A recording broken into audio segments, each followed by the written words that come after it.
Hi, I'm David Stoker, and I want to welcome you to the Better Life and Recovery #Hope Dealer Movement podcast. As a visible and vocal member of the recovery community since 2009, I'm frequently asked questions and for advice from people all the time. Some are curious, some are still using, some are in recovery, and some people just care about somebody who's currently struggling with a hurt habit or hang-up. If people in my community have those questions, I guarantee that people everywhere are looking for answers as well.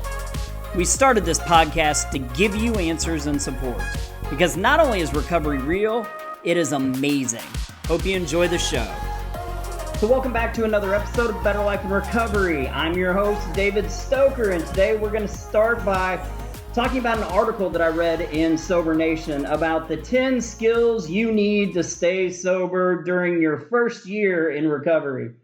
And I wanted to talk about those, maybe get some people's feedback, let you listen to some of those things and see whether or not you agree with them, disagree, and I'll let you know whether or not I agree or disagree. I will say this, that very first year of recovery is where you really start to find yourself, where you really start to figure out who you are.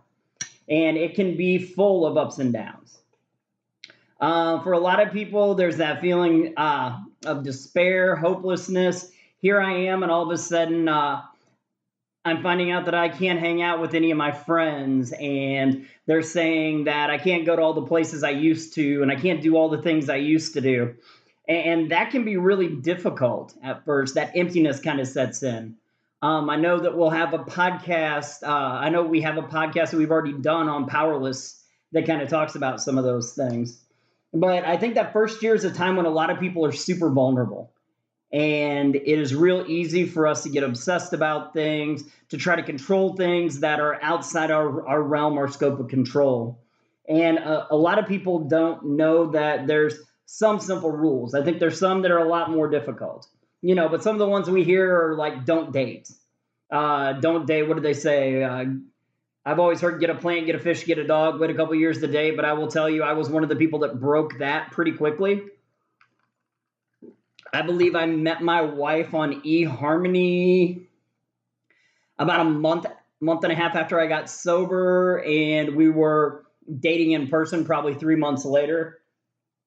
There was one really neat thing about her was the fact that she didn't have a history of substance use. And for me, that was a really positive thing because I didn't have to worry about her relapsing. And there were a lot of the problems that I'd had in the past, the lack of trust, some of those things that I never had with her because I wasn't as worried or concerned. So for me, I broke that one, but for a lot of people, it's really important. The reason it's important is for that, especially that first year, I still don't know who I am for sure. I'm still trying to figure out who I am, and I may really like you in that first year. For those first couple months, especially whenever we start dating and I'm new in recovery. But a year down the road, when I'm actually the person I'm going to become, I think that's really important because what may have been really attractive to me in that first 3 months or 6 months of recovery may not be attractive to me a year down the road. So it's really important to, I think sometimes for some of us to stay single. I also think it's important for some of us to stay single because we never do anything in moderation, including relationships. So we cannonball right into a relationship before we really get to know people, and all of our attention and focus goes on them, when honestly, I should still be focusing a lot on me. I still need to figure out who I am sober. I still need to figure out my values, my morals, and I still need to figure out how to deal with the things that life's going to throw at me. And if I'm wrapped up in a new relationship, I'm not going to be able to do any of that. They say don't make any major life decisions, right? And that may or may not be a good thing. I just think it depends on the person. It depends on where they're at in their recovery and their life. So I would also look at that and kind of run with it or not run with it. They also talk about attending 90 meetings in 90 days. And I think for some people that can be very important, but I also believe that there's multiple pathways to recovery. And for some people, meetings may not be their pathway. I was one of those people, I guess you would say, that had a different pathway than a lot of people, especially the people I was around. I was around a lot of people that were traditional 12-step. I would actually say we're a traditional 12-step community. And when I got sober, the faith community was just kind of starting to grow. And for me, I found more recovery through the faith community and through my relationship with Christ. And there wasn't 90 meetings. There wasn't a meeting every single day that was faith-based that I could have gone to. And to tell you the truth, I don't think I would have wanted to. For some people, I think going to a meeting every single day is the thing that keeps that person sober, period, especially at the very beginning. But it may not be for others, and I don't want to overwhelm somebody. I don't want somebody to do 90 days of something that they really don't want to do. I think that we can do too much of a good thing. I look at like the DWI program in Springfield. You have to do 480 hours of community service if you're in DWI courts. So what that means is I have, back when I was working DWI court, I had guys that were working 6 days a week to support their family, pay their bills. And then they would turn around and their only day off, they're having to put in an 8-hour day of community service every single week in order to complete DWI court on time. And they had no time with their families, no time to build those relationships, no off days. And by the time they got done, they don't want to do community impact, community service stuff ever again, right? So I don't want to make somebody do something that might burn them out. Now, for some people, it's going to save their lives. For some people, that's amazing. If you're going to use the 12 steps, I think that's a great thing to do, is 90 meetings in 90 days. But for some of us, that's not going to be our thing. So those are some of the things that a lot of people recommend at first, right? I also hear a lot of get a sponsor. And to tell you the truth, I got a mentor, not a sponsor. I mean, at first, I had a sponsor that I worked with, and I worked through the steps, but I worked them on the faith-based side with Celebrate Recovery. But over time, my substance use is no longer the issue, which I know sounds really weird, but I've always said I never had a drug problem. If you've listened to my story, know anything about my story, my first memory is being molested when I was 3. I grew up in a very abusive household, and unaddressed trauma was my big problem. Drugs were the solution to that problem. So when I started using, man, that was amazing to me because it helped me numb and escape and not think about all of the trauma that I'd been through. And for me, that was a huge thing, not thinking about that trauma. It was also a huge thing because for the very first time, I felt like I fit in somewhere. And I was one of those kids that never felt like they fit in. So it was a solution to a lot of the problems that I had. So really, once I got past that and started working on the trauma and everything else, then I realized that there were some other things that I probably needed to do, right? I had a son that was pretty young. I was starting a new relationship and looking at getting married. And I was looking at starting a nonprofit a little bit down the road. And what I realized was I didn't need a sponsor to help me not use. I needed a mentor that was a good dad. I needed a mentor that was a great father. I needed a mentor that had a successful nonprofit so that they could mentor me and teach me how to do those things. I've never said that the desires are lifted. I don't believe that I'm cured. I'm not recovered. I'm in recovery because recovery is trying to reach your full potential. I don't believe I'll ever reach my full potential, right? I mean, that's literally what recovery is. If you look at the definition of recovery, there's really not even anything in it about using or not using, right? It's living a self-directed life and, striving to reach that full potential and doing those things. So for a lot of us, not using is a huge piece of that. Right? That's something that I wanted to do and to help me have a better life. So I feel like I'm skipping all over the place. So let's look at some of their things that they talked about. So here's the 10 things that they talked about in the article. Now, I will say that I do agree with don't date at the very beginning. unless you're already in a relationship. And I'm starting to see these dating sites come out that are for people in recovery. Believe it or not, there's people out there that don't have substance use problems, that don't have criminal histories, that are also available to date from. So even though I'm in recovery, I don't have to date somebody in recovery. I can date somebody that's never had a substance use problem. I found somebody literally at the time I thought she was a unicorn because she's never done drugs, never drank, never smoked a cigarette. But the truth is, there's people out there like that. If you find somebody in recovery, that's perfect. But I don't think we have to selectively narrow down our search like those are the only people that will ever want us because I'm damaged goods. Because in recovery, I am an amazing person. I have the ability to do amazing things and impact people in amazing ways, just like they can impact me in amazing ways too. So, but don't date at the very beginning. Like we said, is really important for a lot of people just because we get wrapped up in relationships and we lose focus of ourselves and the things we need to do. But here's what they talked about. Accept that you have an addiction. I think admitting that I had a problem that was taking control of my life and had taken me to places I didn't want to go. I think that's really important. I always say I love drugs.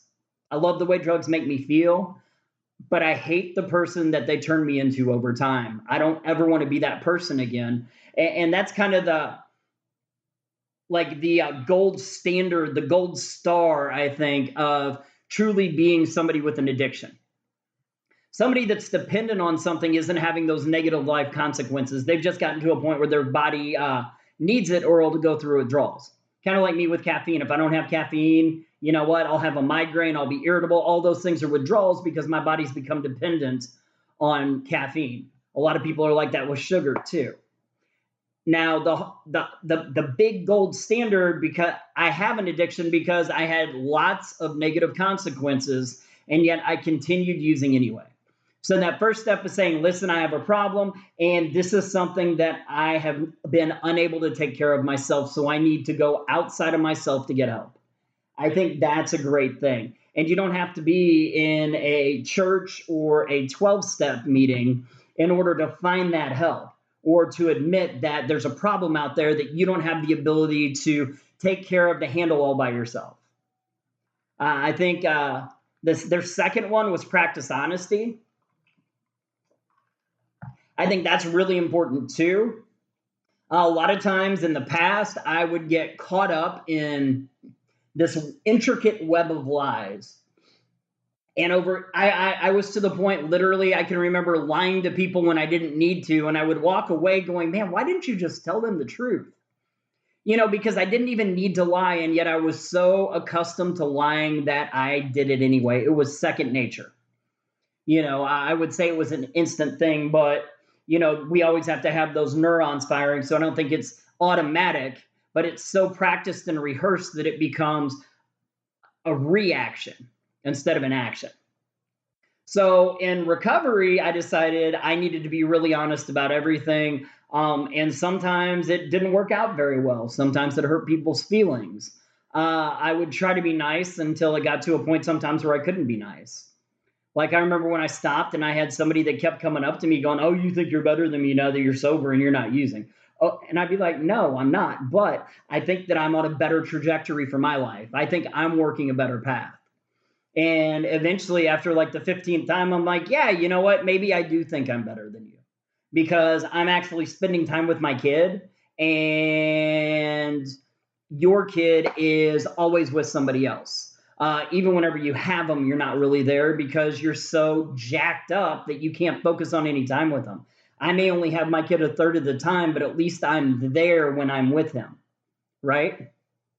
So being honest is really important, especially in the very beginning. Lay a track, lay a foundation of honesty. And when I'm honest, and I have that foundation, then I don't get caught up in lies. Then I don't have to worry about it. I don't have to sit there when somebody walks up and go, crap, is this the person I lied to or the person I told the truth? Avoid high-risk situations. There's that saying in the rooms that is kind of accurate. Sorry, took a drink. Where they say, if you hang around long enough in a barber shop, you're going to get a haircut. Unless you're me, and then you're going to get a shave, right? So I would say that's kind of accurate. I don't want to put myself in a place where I probably shouldn't be. And there's a lot of places where I probably shouldn't be. So I need to focus on those places that I shouldn't be. Now, personally, I don't like that piece of it. I realize that there's places I shouldn't be, but if I'm working with somebody in recovery, instead of going, hey, what's the places that you should be avoiding? I would rather say, hey, where are the places that it's going to be safe for you to go and hang out? Where are those places where you're going to be able to go and have a good time? Well, who are those people, right? Instead of taking stuff away from people, which I've never liked with the relapse prevention plan, I've always liked a recovery enhancement plan where instead of going, you can't do this, you can't be there, you can't hang around with this person, you say, hey, you know what do you like to do? Where are some positive places you can go to do those things? Who are the people that stand behind you? Who are the people that support your recovery? Who are the people that always give you good feedback, good advice, and they want to bring you up to their level? And what are the things you enjoy doing for fun? And instead of saying all these things you can't do, let's start giving you stuff that you can and places you can go and people you can hang around with. I find that really important. So not as much avoid high risk situations as find yourself positive people in positive situations and positive things to do. It's amazing how many of the things I used to do jacked up that I do now sober with sober people who support me, like float trips, like karaoke, like, paintball, laser tag. I mean, those are all things I used to do jacked up. And now there are things that I do in a sober environment surrounded by sober people, and I have a blast doing it. So instead of acting like, oh, there's this big bad relapse waiting out there for you, hey, you know what? There's a lot of amazing things too. It goes back to those sayings I don't like that person sitting there going, well, while you're in this meeting, your addiction's outside doing push-ups in the parking lot. That might be true, but my recovery is doing push-ups while I'm sitting here in this meeting. So let's talk about the positives that I'm getting from being in here instead of how there's still all this negative stuff out there. I want to make people realize how awesome recovery is and how amazing their life can be. I'm not going to lie, my life is great. And I know I'm surrounded by tons of people that have great lives. And even when something kicks their butt, they're still able to lift themselves up. Now they have supports. Now they have interventions. Now they have things they can do so that even if they get knocked down, they don't stay there. Because that's the thing that kills me, is those people that get knocked down and they stay down, and the people that they're surrounded by help hold them down. In fact, sometimes they're dragging them down. So let's avoid those people, and let's make sure that we're making time for our recovery. That's their next one. Make time for you and your recovery. And in the very beginning, recovery is a full-time job. So whether that's going to those 90 meetings in 90 days because that's what you're led to do by your sponsor, or whether it is sitting there and working steps, whether it's exercise, meditation, pro-social activities, working, I mean, all those things that we should be filling our life up, right? Home, health, purpose, community, all those different things that we're filling our lives up. We need to make sure we have time for those. And sometimes that's another good reason why we don't get into a relationship, because a lot of people don't understand why you have to do the things you have to do, why you have to be the places you have to be. If you are doing 90 meetings in 90 days, it can be really difficult to find somebody that's going to support that and stand beside you. This next one, I think, is one of the absolute most important things to learn in early recovery. Practice saying no. And of course, automatically people are like, well, if I'm being sober, then I need to learn how to say no to drugs and say no to alcohol. That's honestly not what I'm talking about. What I'm talking about is learn that it's okay to say no so that you don't overcommit yourself. A lot of times in early recovery, we've let so many people down and not shown up so many times that we feel like we have to say yes to everything so that we're not disappointing people. And what I do is I find people that become stressed out, compassion fatigue, burnout, all those things set in. They're not showing up to do the things that they're supposed to do because they said they agreed to do 3 different things that day. And now that I've agreed to do all this stuff, now I start disappointing people. And you know what, man, if I'm disappointing people, I might as well go back out. I might as well just disappoint them one last time, because then it's just this once when I go back out instead of every single day. So learn how to say no, learn how to pace yourself, learn how. I have a book. I call it, it's a calendar, but I call it my life. I have every single one of my appointments in there, and I make sure that I'm able to do everything. And sometimes I say no. It was weird for me because I'm so used to saying yes all the time. But recently, actually, it was like 2 weeks ago, I had a U.S. representative get a hold of me and ask if I could go into schools with them for a week around the state. And I really wanted to say yes, but when I looked at my book, I already had stuff on there. And there's that part of my ego, maybe, that part of that piece of me that sometimes still deals with that imposter syndrome, where sometimes I want to be around big, important people because sometimes I don't feel like, based on my merit, I'm doing enough. And there was that piece of me that really wanted to cancel stuff so that I could go out.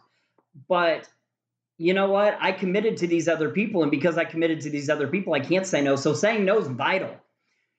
If I learn to say no, I won't let people down, right? Because I won't overcommit. And because I can say, listen, man, I have so much other stuff going on. I'm sorry, I can't do that. Right? Because now I might have said no to them, but now they're not expecting me and waiting on me a week from now to help them. And then I show up and then I'm so embarrassed I don't even answer my cell phone. Come on, seriously. When I call you on your cell phone after you told me you were going to be there and you're not there, I know you've seen me calling you. I know I've never in my entire life seen you without your cell phone in your hand. And I know that even if you were on the phone, you'd normally call me back, but now you've overcommitted. So learn how to say no. The next one they said is take better care of yourself. And I think that's huge. It's not just those, a lot of it's just those basic needs, actually. If we look at like Maslow's hierarchy of needs, that very bottom one, food, sleep. And by food, I mean, I was bad at that. At the very beginning, I needed to gain 50 pounds when I first stepped into recovery, and I've gained about 150 pounds, right? Because I ate. Oh, did I eat?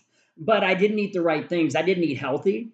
I drank a bunch of sugar, even the coffee. Like now I'm starting to drink either black coffee or coffee with just a little bit of cream. And I'm trying to shift towards unsweet tea and water more. But man, at the very beginning, it was all sugary drinks. And my diet was a lot of fast food. It wasn't me eating healthy. In that first year, your body's trying to repair, your brain's trying to repair, and that takes a while. And we need to give this amazing machine that our skin is wrapped around good nutrition and vitamins and minerals and all those different things it needs so that it can repair all the damage that we've done while we were actively using. So take care of yourself, get good sleep, eat well, get out and exercise, right? 3 to 5 times a week, about an hour each time. And you can break that up. Literally do a half hour walk in the evening, and after breakfast and after lunch, take a 15-minute walk. But sit there and try to get some physical activity also. Those are some things I've gotten really bad at now too, and I'm really paying for it. So like I always tell people when they say they want to do something like I do, I always say, hey, you know what? I want you to do what I do too, but I want you to be better at it. I want your recovery to be better than mine. I want you to know these things going in, because I'm going to be honest, when I got into recovery in 2009, nobody talked to me about, so how are you eating? What kind of carbs are you eating? How much sugar are you getting?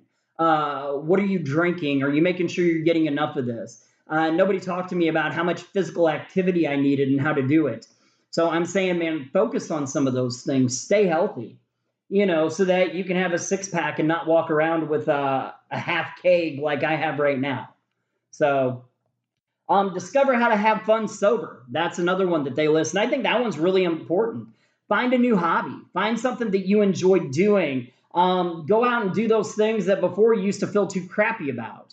Or those things that you wouldn't do. I mean, a lot of times I was like a vampire. I wouldn't come out much during the day. right? I mean, I'd be in clubs and stuff at night, but during the day, I was racked up doing other stuff. And even when I did get out, a lot of the stuff I was doing wasn't the stuff I needed to be doing. So learn how to have fun sober. It's one of the reasons that I love all of the outside activities that we do through the Recovery Community Center, like stream team floats and laser tag and going to baseball games and going as a group to watch UFC fights live. Those things I think are really important. Going to games together. I mean, I'm a Cubs fan. I can't stand the Cardinals. And yet I go to Springfield Cardinal games all the time with friends just because it's fun to be at a ball game. So that's really important. Next, engage in physical activity. They talk about that, and I think that's really important too. We already talked about that. Not only for the reasons I talked about, but also because exercise releases serotonin, dopamine, some of those really feel-good endorphins, those feel-good neurotransmitters, those feel-good hormones. Being out in the sun releases vitamin D. It is really crucial for us, not just for our physical health, but for our emotional and psychological health, for us to be physically active in our early recovery. The ninth thing they talked about was play the tape. And I've also heard this called thought surfing. But basically what that means is before I do something, I sit there and follow it through to its logical conclusion.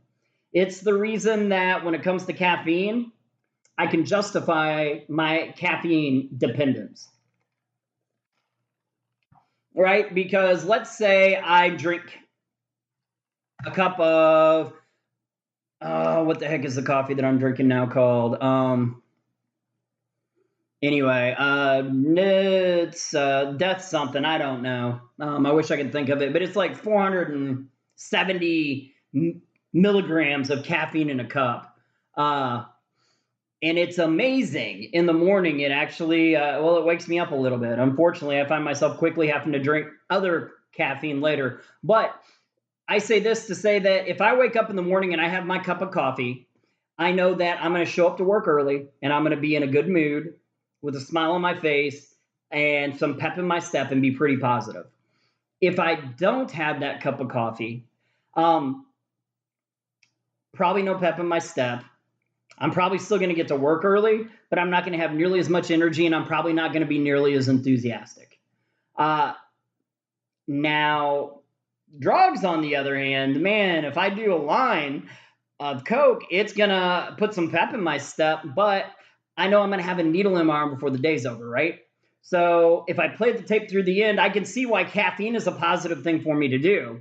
But let's even go with the drink. If I were to, and this is me speaking from experience, this is me speaking, right? This is me playing my tape through to the end. I don't know what it sounds like when you play your tape through to the end. But I know that if I were to have a beer right now, if I were to go somewhere, sit down, drink a beer with some buddies, I would very quickly be doing shots. And after I got a couple shots in me, I would be looking around for something in a powder form. And I might even at that point be telling myself, hey, I'm just going to do a line. I'm not going to do anything else. But I guarantee by 5 o'clock tomorrow morning, I'm going to have a syringe in my arm. Because that's what happens whenever I have that drink. That logical conclusion is I either drink until I black out and pass out, or I drink until I find what I need to help me sober up. And that's never a good thing. So playing that tape through the end just means, hey, if I do this, what can logically happen from here? Not just that, but if I drink, like we talked about with coffee, if I drink coffee, I'm still going to be married. I'm still going to be a good dad. I'm still going to have my job. I'm still going to be of value with my nonprofit. Man, if I have that drink, I guarantee you sooner than later, I'm going to lose my wife. I'm going to lose the visitation that I have with my kids. I'm going to lose my job, and my nonprofit is going to, hopefully there's somebody there to pick it up, which is why I'm building a better board. So if you live locally around Springfield, Southwest Missouri, and you want to be on the board of Better Life and Recovery, get a hold of me because we are building that board. Not because I think something's going to happen, but in all honesty, because I want this to be around to continue supporting people in the community after I die. But yeah, playing that tape through the end is important. Finally, the last thing I talked about was keeping your gratitude list. And if you've ever heard me talk, I think gratitude list is one of the most important parts of my recovery.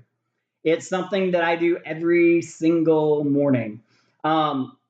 Wake up, start some coffee, write down 3 things that I'm grateful for, and then I sip my coffee for about 10, 15 minutes, and I give thanks to my creator for those 3 things that I'm grateful for that day. And I try to shift and change the things that I'm grateful for every day. I try to keep a list of them in the same book so that if I ever get super depressed, all I have to do is pull out a book.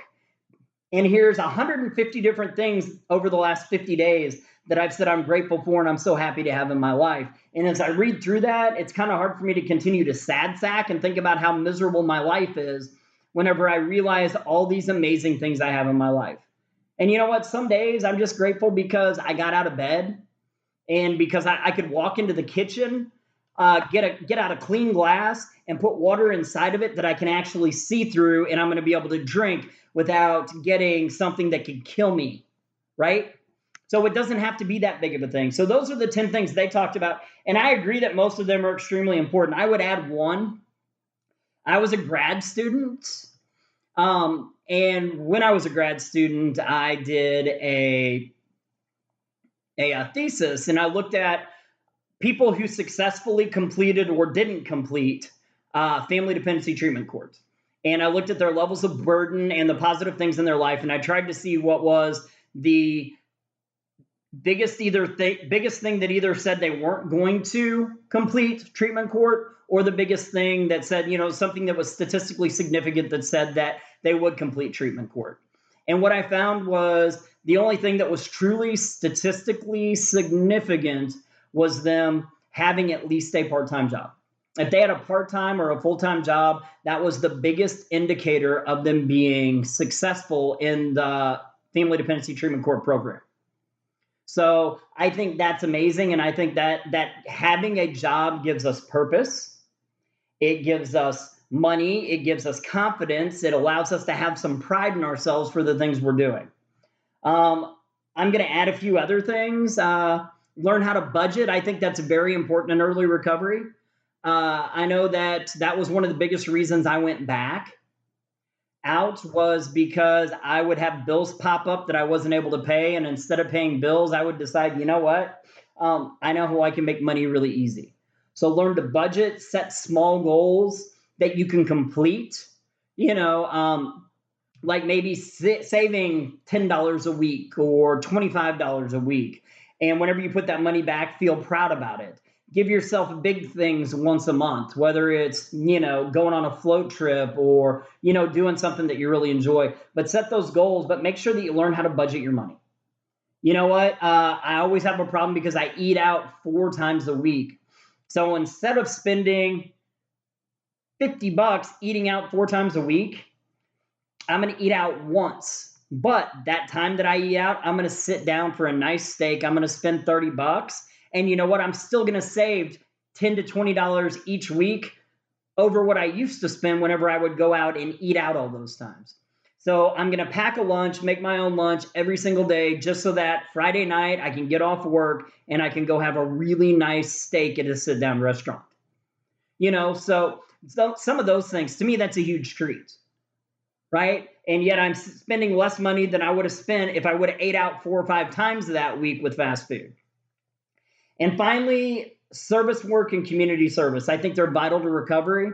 If you're going to a meeting, start doing service work, whether it's setting up chairs, making coffee, unlocking the door, chairing the meeting. Make yourself necessary and useful to the meeting, because I'm going to be a lot more likely to show up if I know that I'm going to let people down if I don't. So to me, that's huge. I think that's one of the most important things you can do if you go to meetings. And it doesn't matter if you're going to a 12-step meeting, a smart recovery, refuge recovery, celebrate recovery, all life ring, all of those different groups have service things that you can do that are going to make you vital to that meeting. So plug in. If you're using meetings as a mode of recovery, plug into those meetings and make yourself necessary. Volunteer. Get there early and stay there late. Soak up. Sit around and hang out and go drink coffee with the people that are that's actions actually meet their words in a meeting, and surround yourself with the positive people that are going there. And finally, community service isn't just something that your probation officer or judge tells you to do. I think community service is one of the absolute most important things that I've done. Uh, Service work made me necessary to the recovery community, but I live in a much larger community, and I wasn't doing anything to make myself necessary to that. I was one of those people back in the day, and I've heard other people say it. They're like, "What are you doing to make your community better?" And I'm like, "Well, I'm not selling drugs anymore, and I'm not breaking into your house and stealing your stuff. You're welcome." That was an attitude that I'd had a couple different times, and I'd tried recovery earlier, and it never stuck.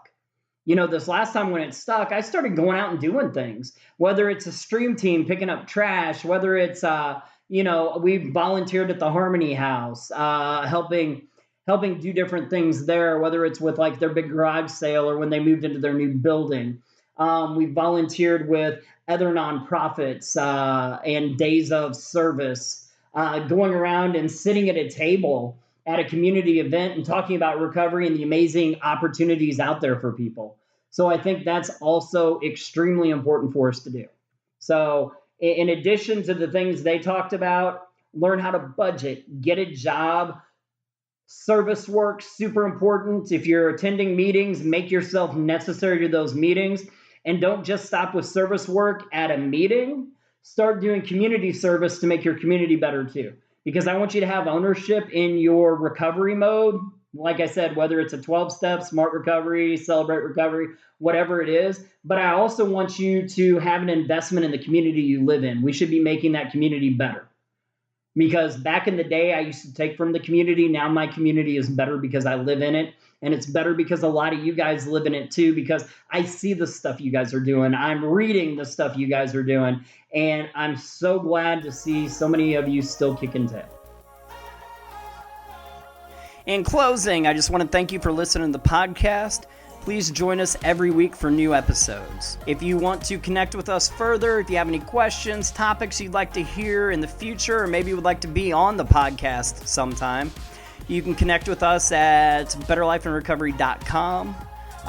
There's a Better Life and Recovery page on Facebook, or you can, we're on Twitter, BLIR_NPO. Also, this podcast is part of the Studio DNA Podcast Network. You can find out more about the network at studiodna.media.